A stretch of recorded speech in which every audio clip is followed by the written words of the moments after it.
Hey, what's up guys, TheJordude here, back again with another Shadowverse tier making video. A lot of you guys liked my previous predictions tier making video and were asking me to do an updated one on the current meta for Fortune's Hand. So yeah, if you haven't seen my predictions video, I would recommend checking it out. I'll leave like a card up there so you can go check it out. It's kind of interesting because you could see the differences on like just 2 weeks, like a little over 2 weeks have passed since Fortune's Hand came out. And you can see like how wrong some of my predictions were. Basically, going over competitive decks that you could play in both on ladder and in tournaments. And I'm going to be going over why certain decks are in the tiers that they are in. So I do actually work with Temple Storm in creating the monthly Temple Storm meta snapshot for Shadowverse, and that will be coming out pretty soon, I think.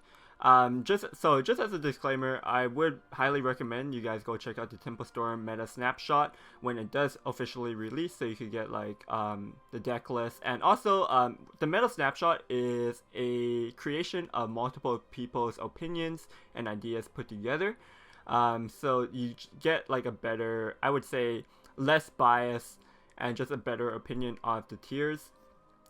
For this video, I am kind of deferring away from the meta snapshot and just putting in mainly just a lot of my opinions. So once you see the Shadowverse meta snapshot come out, there will be some differences just because in this video I get 100% of my own opinion and put it into the tiers rather than the Temple Storm meta snapshot where like everyone's collaborating on ideas. So I just wanted to get that out of the way. I'm not just like ripping off Temple Storm meta snapshot meta before they actually officially release it. These are my own opinions and they will be differing differently from the official meta snapshot.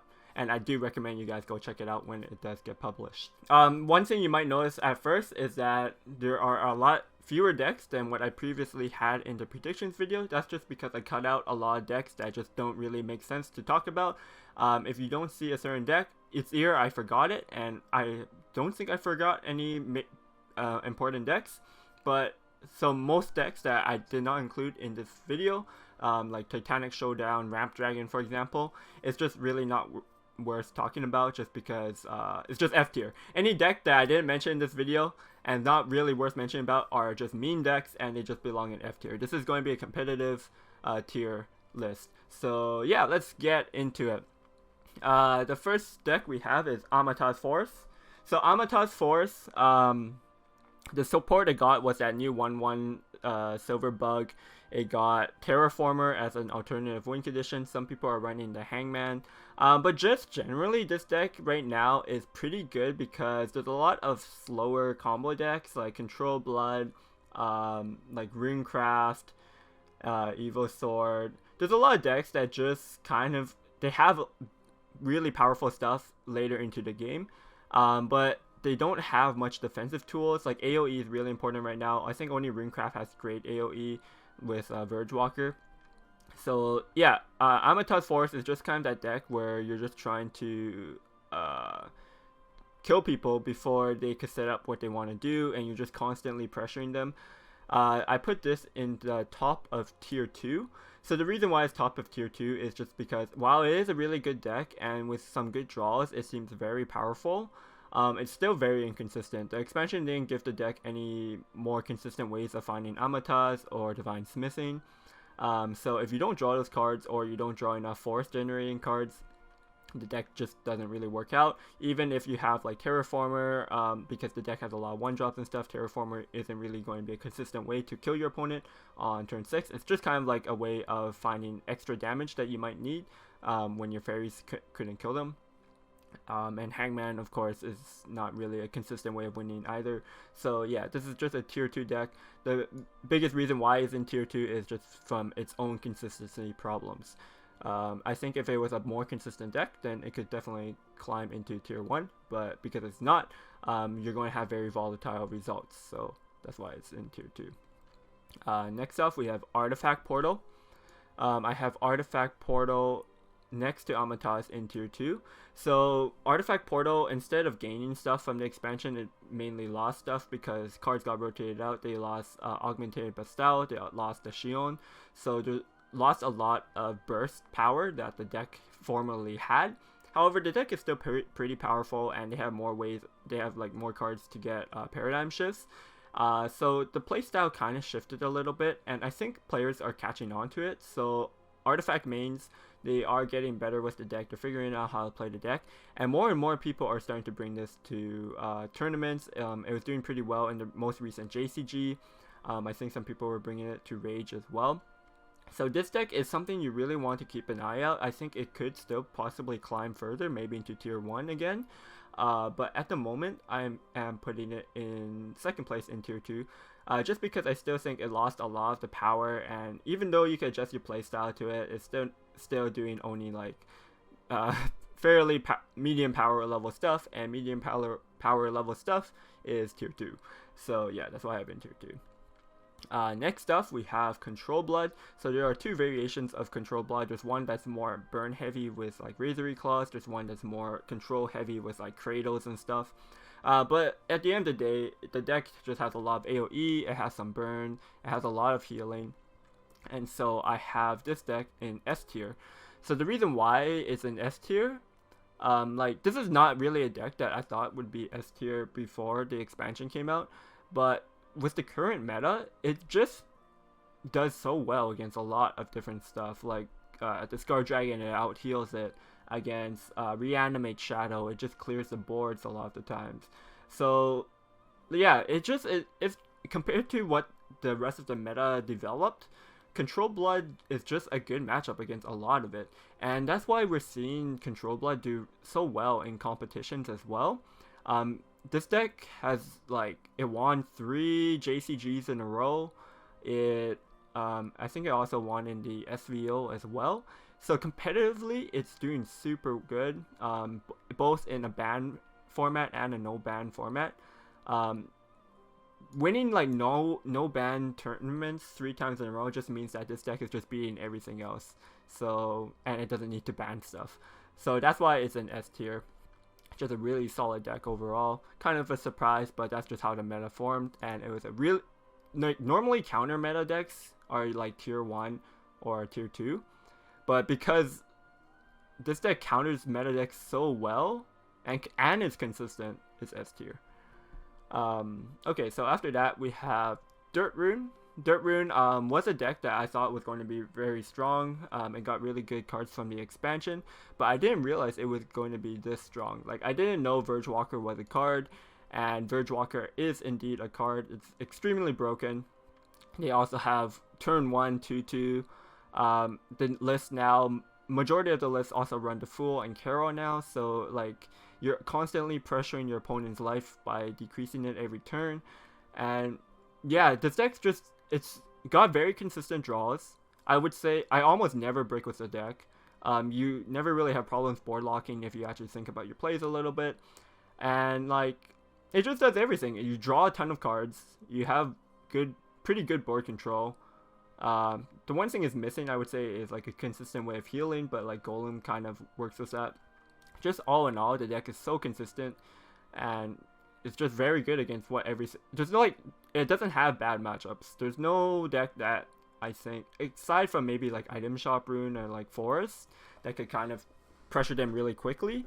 This deck is just overall a really good deck. It's similar to Control Blood in that it's very overall good, except that Control Blood I would say has some weaknesses, as in it could get OTK'd and stuff, minus the Sazo, but I can't find any weaknesses to Dirt Rune. Yeah, the only weakness I would say is possibly kind of Amata's Force when you have a good draw, or Terraformer. But yeah, I put Dirt Rune in the second place for S tier. It's actually on top of Control Blood. Both decks are really good. Actually, Control Blood I think has been doing better in tournament results, in the JCGs, than Dirt Rune has. But the reason why Dirt Rune's better than Control Blood and the tier is that Dirt Rune, while it's not getting first place in tournaments, is consistently topping all the tournaments. Many people are bringing the deck and they're all topping with it. So the fact that so many players are able to bring it, and it's consistently doing well rather than like the one person that brings Control Blood that just wins. That's why I'm valuing it higher than the Control Blood. After that, we have Discard Dragon. So Discard Dragon, I actually thought was going to be like a meme deck, but it's actually super good. And when I first started playing it, I wasn't winning too much with it, but then I played it a bit more, and I started winning all the time with it. I don't know why. The deck is just really good. Like, you can consistently clear boards once you have your Shipsbane available, and you have a lot of healing. It does a lot of stuff. Like, you draw a lot of cards. You almost draw through your entire deck a lot of the games. You're going to sustain. You keep clearing boards, and you just do chip damage, and then eventually you could do like triple Dark Prison Dragon or double Dark Prison Dragon plus an Azure Dragon or something, and you just have like decent amount of burst. And that's like something I didn't expect the deck to be able to do well, is like, how do you actually kill your opponent, because you're only doing a little bit of chip damage at a time. And that's why matchups like Control Blood are really good against Discard Dragon, is because they can't actually kill the blood because they just keep healing. But against a lot of the other decks that don't have as much healing as Control Blood, Discard Dragon is just actually really good against it. It was better before Rally Sword got nerfed, but even after the nerf, the deck is still really good. Like, it fights well against Reanimate Shadow, Dirt, and like, yeah. So I just think it's a very solid deck. Again, like Control Blood, it's actually been winning a lot of JCGs. I think the lineup that's been winning JCGs 3 times in a row was Control Blood and Discard Dragon. So yeah, it's proven to be a very good deck in the current meta, even after the nerfs. I have it in tier 1 or A tier. Next off, we have Elena Haven. This is going to be the Elena Ward Haven. We also have Safina Haven later on. But yeah, Elena Ward Haven, from when the expansion first came out, the deck was really good. But that was because the meta was not settled yet, and so Elena Haven was just making really big boards. A lot of decks didn't know how to deal with it, or they couldn't deal with it. So Elena Haven was looking like a tier 1 deck in the first week of the expansion. However, as the expansion settled down and we started seeing like Reanimate Shadows get more popular over Haiti Shadow, we started to see more Control Bloods, Discard Dragon. There was just a lot of decks that were either getting a better board than Elena Haven, or was able to keep clearing the Elena Haven boards. So the problem with Elena Ward Haven is you can only build boards, and if you lose it, you lose a lot of tempo, and so it's hard to come back. And also, the deck doesn't really have much burst damage out of hand. So a lot of decks, they have a lot of burst damage just out of nowhere. Elena Haven is very predictable, and you don't have any damage out of hand unless you're running like a Justine version. So that was like the biggest problem with the deck.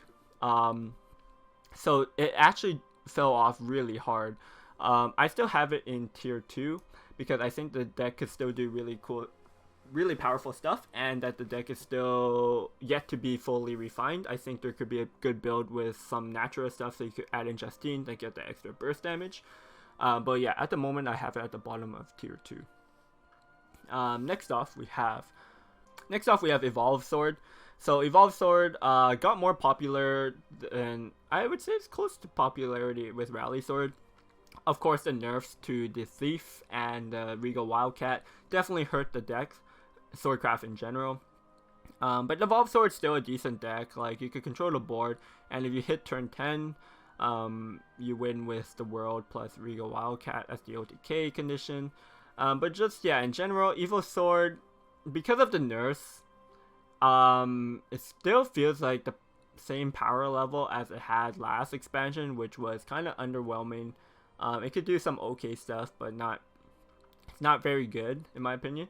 So I have it in C tier just because it is playable and it could do some okay stuff with like Diamond Paladin's a cool card. Amelia is still always a good card. And it has the OTK now with Regal Wildcat and the World at turn 10. But like, you have to be going first for it to be a bit more consistent. If you're going second, it's kind of hard to hit turn 10.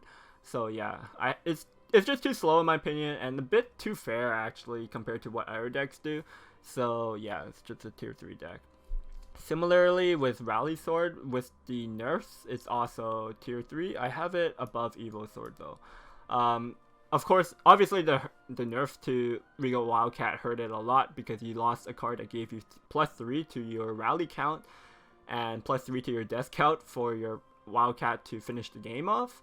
So it has a lot less power of putting just a lot of stuff onto the board. And actually the rally is actually kind of slow with Rally Sword.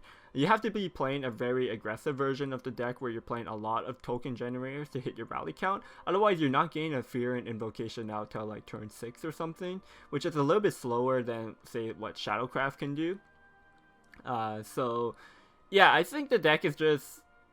It's pretty aggressive, and with the right hand and the right draw, it does bully some matchups a little bit. But a lot of decks, like if you go into S tier and A tier, they have a lot of answers to it. Like, if you see the top of the S tier, you already know that it counters Rally Sword. Even Dragon 2 counters Rally Sword because there's so many removal. And if the deck can't get on board, like they just keep playing stuff on board. And if it just keeps getting cleared, then they can't really do much. Because Rally Sword also doesn't have an OTK with the Wildcat. They just have a lot of burst damage, maybe with like Kagemitsu and a Wildcat. But yeah, the damage can be kind of predictable and you could play around it a bit more.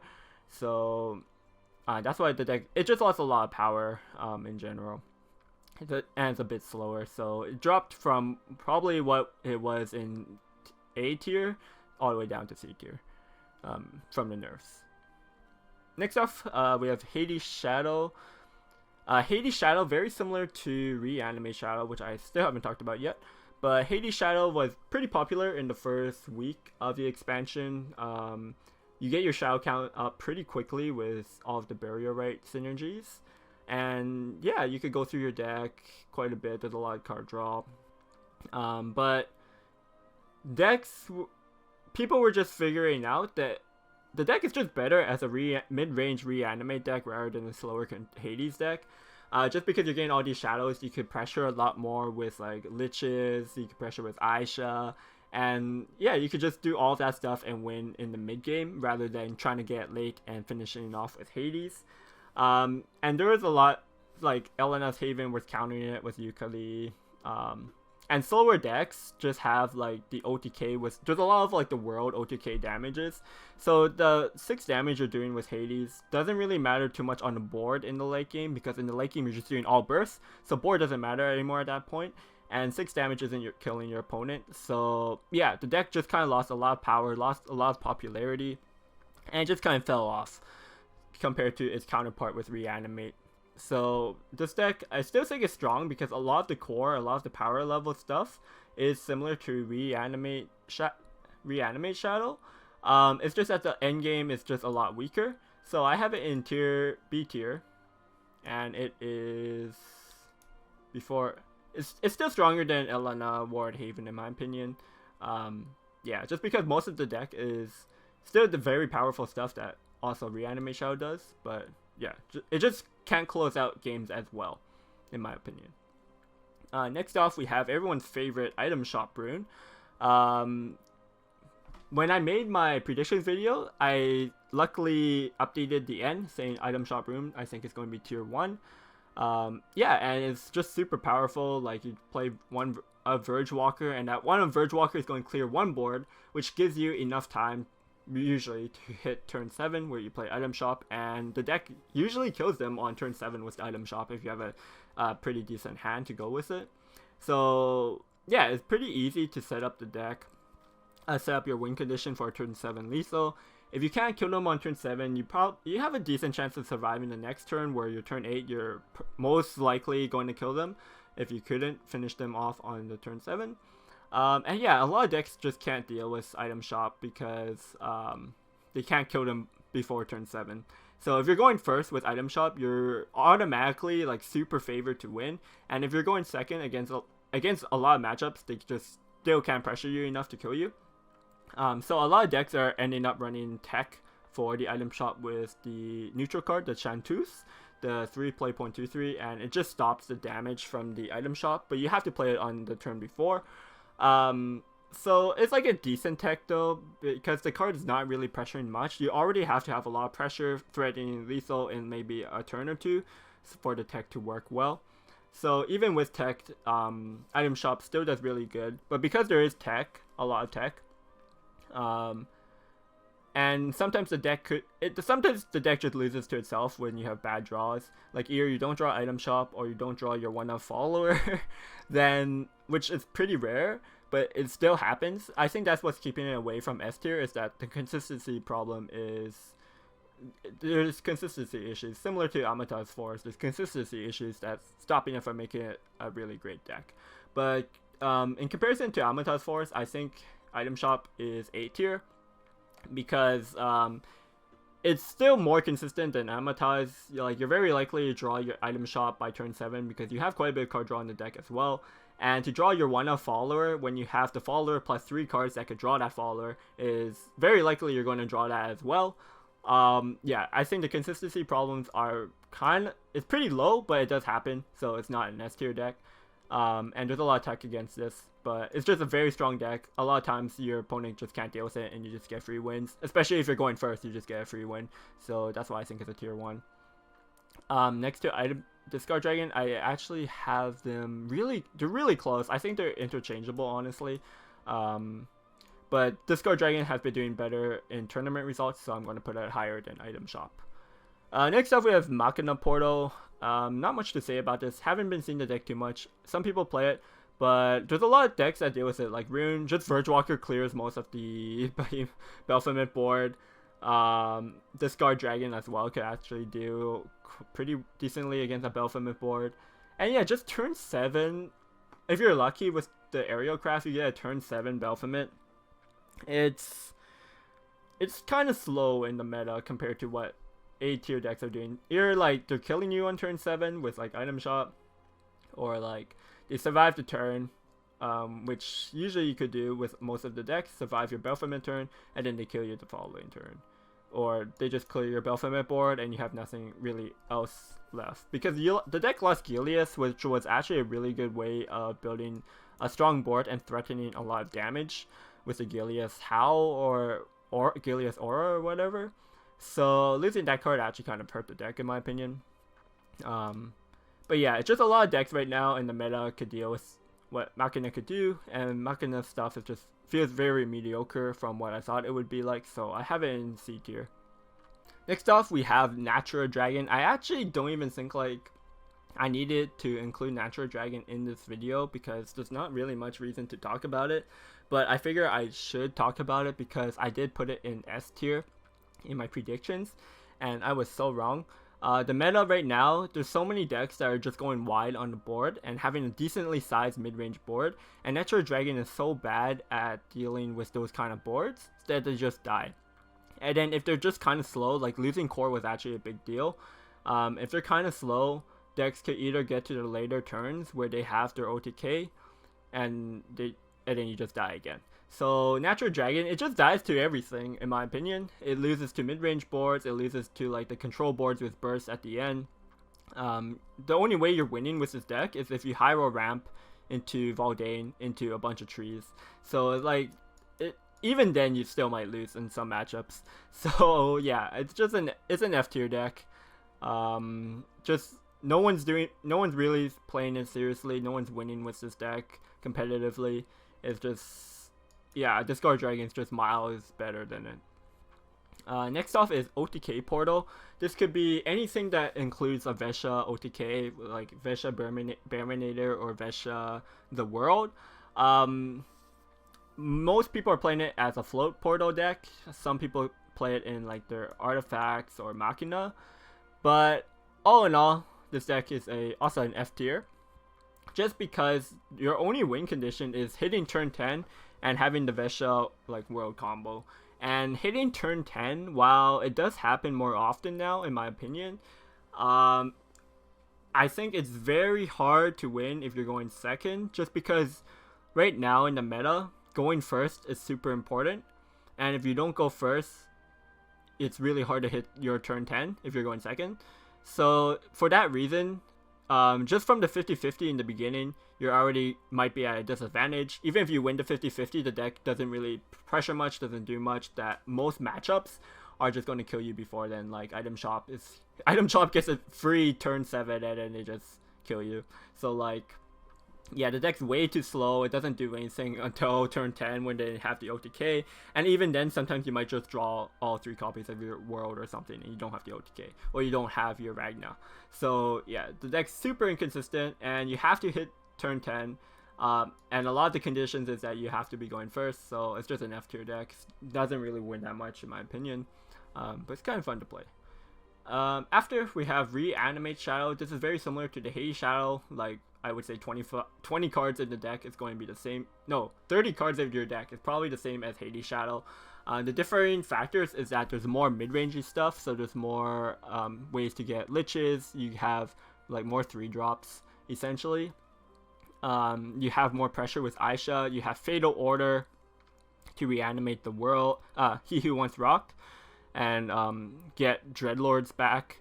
And yeah, the deck just builds really strong boards. You could get insane boards on turn 5. The deck is very fast at rallying. Like, you could get turn 5 Fearin, which is very fast, and it's going to buff your boards from 4/4s, generally 4/4s, to like 5/5s. And the difference between 4 and 5 is so huge because like Verge Walker can't clear those boards. Blood's Constriction only does 4 damage as well. Dragon does 2 damage pings to followers. The 5 health is actually such a big breaking point, and when you could get big boards with 5 health, a lot of decks can't deal with it, so you end up just winning from that, or you get enough chip damage in and then you just close out games with Aisha or He Who Wants Rock.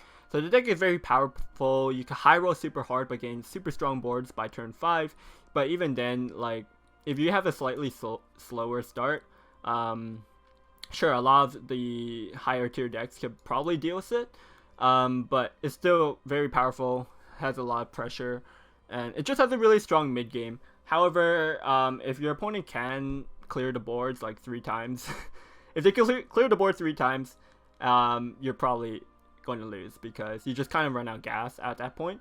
So unlike Hades has more gas than Reanimate, but this has just a lot more mid game pressure. But all in all, this is, I think, a top of A tier deck, just because it has a high roll potential, but even if it doesn't, I would say it's quite consistent, and your mid game is super strong, so it kills a lot of decks sometimes. And if your opponent doesn't have the answers, they just lose. So yeah, A tier, very good deck in my opinion. It's just not S tier, just because like a lot of decks I think could deal with it, or if you have a slightly slower draw or slower pressure, a lot of decks will deal with it, and then they'll just end up winning in my opinion. Next off, we have Roach Force. Roach, I think, so there are 2 different builds you could go with Roach now. There is one where it's just kind of similar to what we've seen in the past with like Elfchild Maze, Phase, and all of that kind of stuff. But the newer stuff, the newer version of Roach that I've been playing recently, that I call Bug Bros, which includes Terraformer, and basically the Accelerate package instead.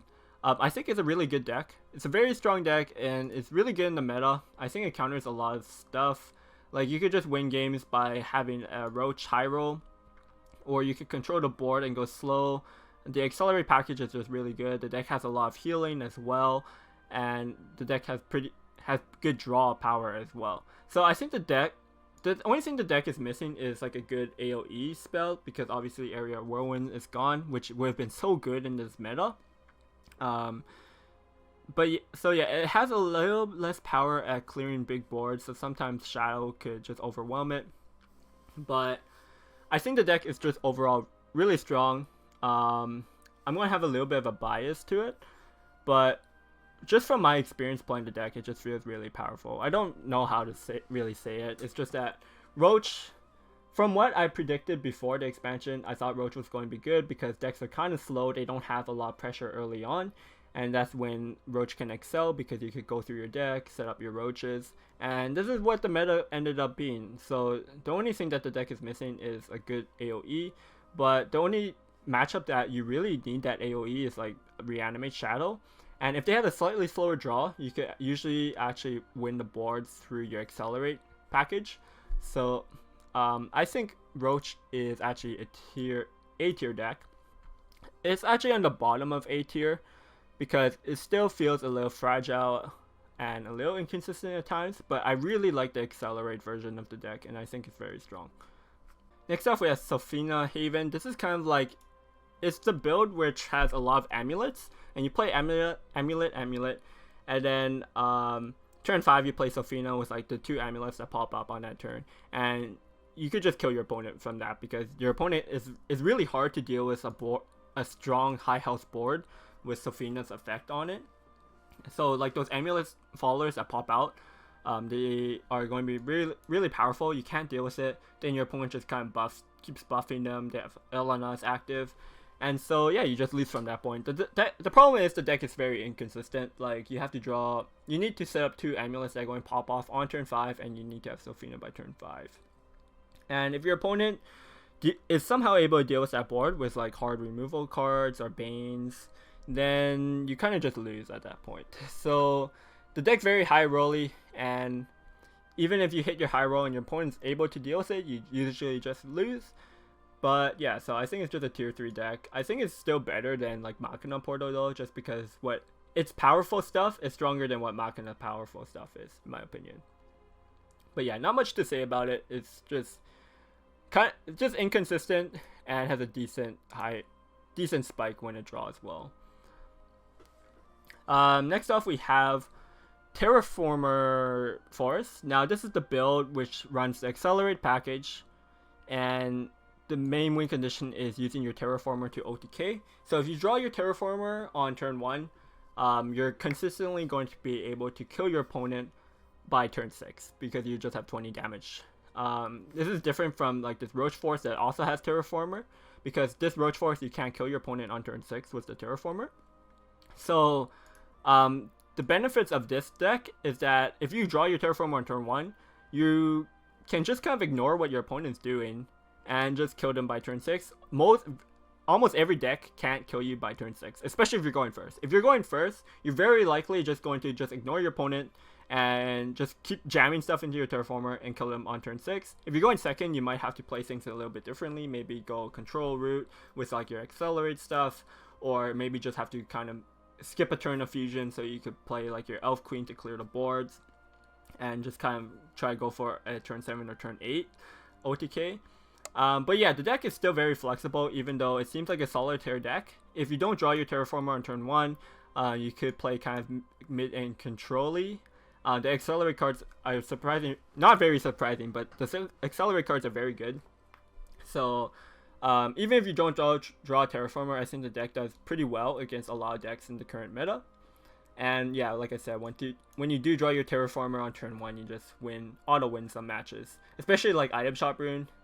Like, you just kill them before they could even do anything. Even like Control Blood, they have a Zazzle, but you could just kill them because the deck has a lot of small storms, a lot of small damages with the Accelerate stuff as well. So you could just kill them through that. Against Dirt Mage, similar things, except I think Dirt Mage is probably one of your hardest matchups, just because they set up the Dark Mage and you can't kill them, and then they just reverse kill you. But overall, I would say Terraformer is an S tier deck. I would put it in the second place of S tier, because this is kind of a bias. I think a lot of people might disagree and say, okay, it could be like tier 1, or maybe at the bottom of S tier after Control Blood. I think it's actually really close to Control Blood.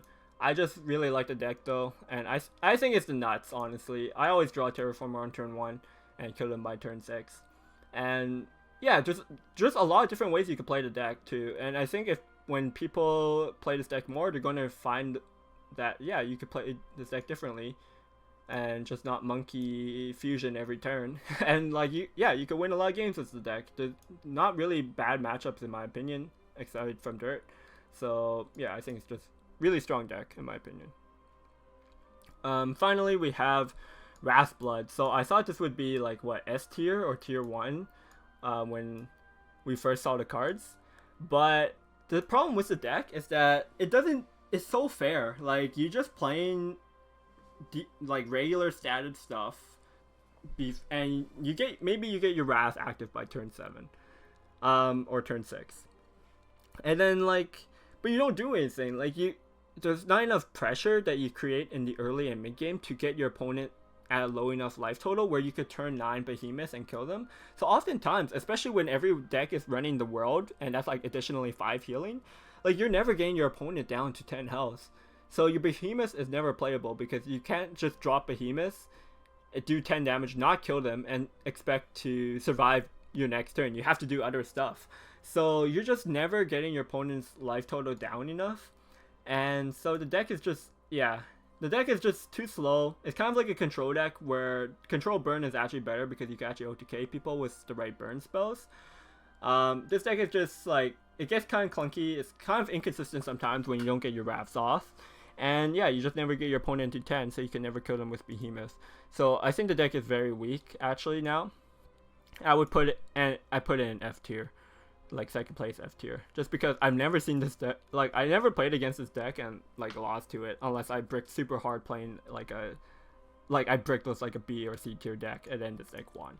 But that was probably it. Really underwhelming deck. Maybe it could get refined a bit more, but I don't think it's going to be ever as powerful as just regular control blood.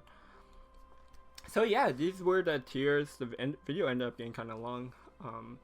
But I hope you guys enjoyed the video. If you did, make sure you give it a thumbs up and subscribe. And also comment down below what your opinions are about the tiers that I made. Do you agree or disagree with my opinions? And if there was anything I left out that I should have included into this video, please let me know. But like I said, if it's like a deck, really niche deck, like Titanic Showdown Dragon, I'm not going to agree that it should be on this tier list because it's just like an F tier deck. Not really worth making the video longer for.